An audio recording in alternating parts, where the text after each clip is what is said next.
Assalamualaikum warahmatullahi wabarakatuh. Halo teman-teman, apa kabar semuanya? Semoga dalam keadaan sehat walafiat ya teman-teman semuanya. Kembali lagi di channel Mama Kembar Hasan Ihsan. Video kali ini teman-teman, ini edisi video curhat sebenarnya. Jadi teman-teman yang sudah pernah nonton video saya sebelumnya, kalau saya itu pernah ya pakai KB IUD tapi kebobolan. Ya ternyata saya itu hamil, cuman sayangnya karena tidak tahu akhirnya keguguran ya teman-teman. Nah, apa hubungannya dengan video kali ini? Saya bikin video ini untuk saksi ya teman-teman, biar jadi saksi. Jadi tuh saya itu bulan Mei, bulan kemarin, biasanya head saya tuh lancar ya sebulan sekali. Di di tanggal 20-an sampai akhir bulan. Itu kemarin Mei saya belum. Terus sekarang sudah Juni ya teman-teman, tanggal 12-an ya, tanggal 12-an kira-kira ya teman-teman. Saya belum beli text pack nih teman-teman, maka dari itu teman-teman akan jadi saksi. Saya akan beli alat itu teman-teman, nanti kita lihat bareng apakah garisnya 2 atau garisnya 1. Mohon doanya semuanya teman-teman. Yang penting semoga sehat semuanya. Ikutin terus videonya ya teman-teman.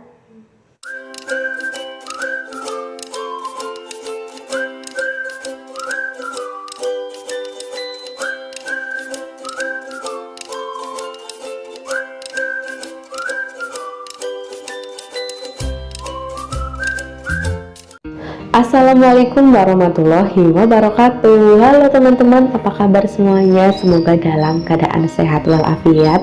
Kembali lagi di channel Mama Kembar Hasan Ihsan.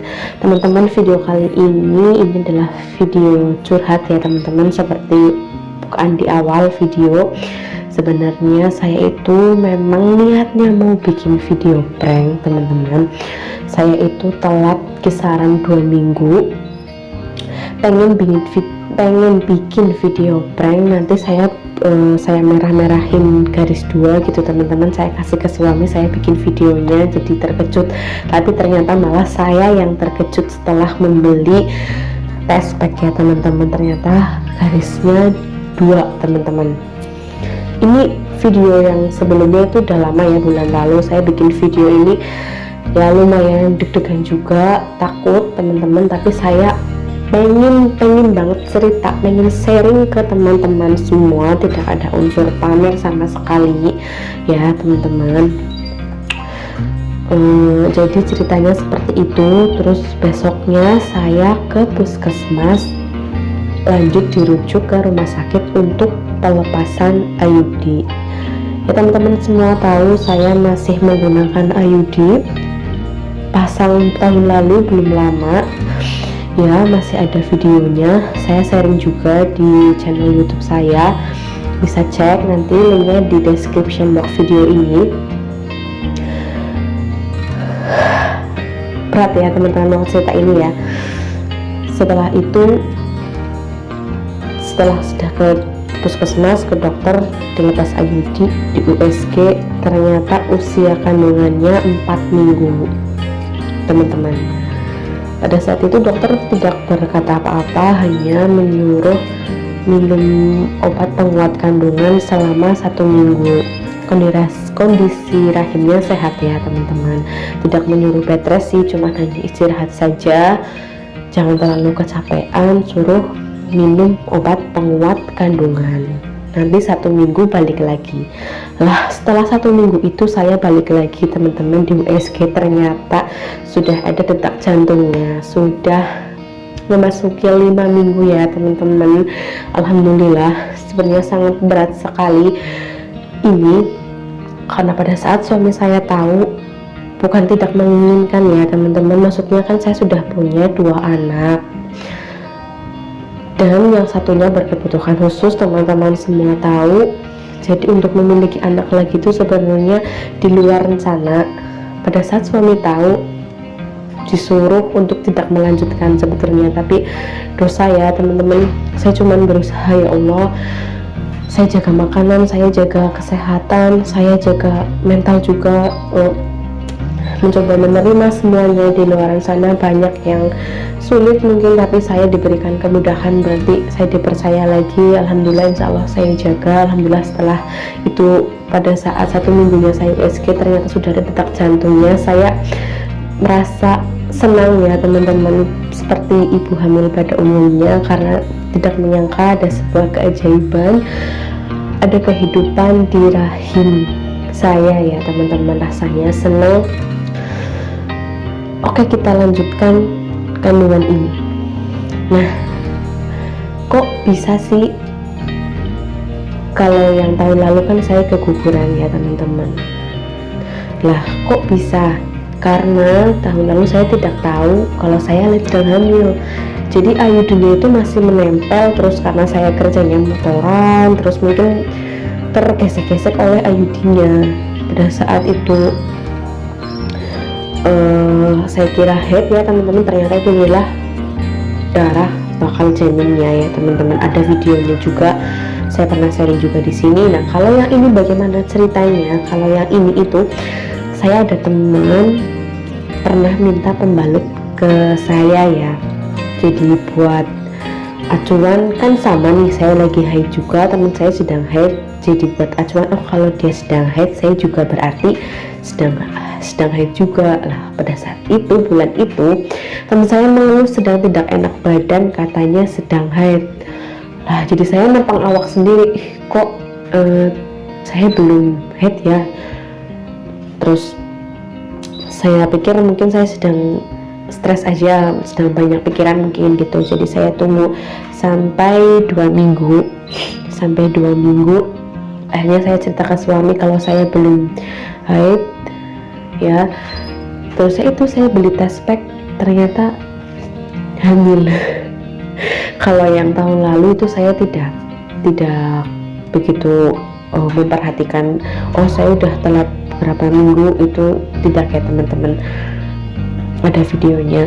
Kalau yang ini, kali ini saya itu bener-bener langsung, oh saya belum ini, terus saya beli tes pack gitu teman-teman. Jadi saya langsung tahu, oh ternyata saya hamil. Terus saya buru-buru ke puskesmas untuk dirujuk ke rumah sakit untuk pelepasan IUD. Nah, kok bisa sih sampai 2 kali hamil karena IUD? Ya ini saya tidak belajar dari pengalaman juga ya teman-teman, karena saya pikir saya pemasangan IUD-nya itu yang berbayar ya. Jadi saya pikir pasti ada bedanya dong dengan yang tidak berbayar, karena sebelumnya 5 tahun yang lalu saya itu pas lahiran menggunakan BPJS pemasangannya teman-teman. Seperti banyakkan orang kalau misalkan pemasangan yang BPJS, KIS atau yang gratis itu pasti beda ya perawatannya dengan yang berbayar. Nah, jadi saya pikir oh ya sudahlah, aman. Belum ada 1 tahun ya teman-teman, kisaran mungkin baru 10 bulan, ternyata kebetulan lagi hamil lagi ya teman-teman.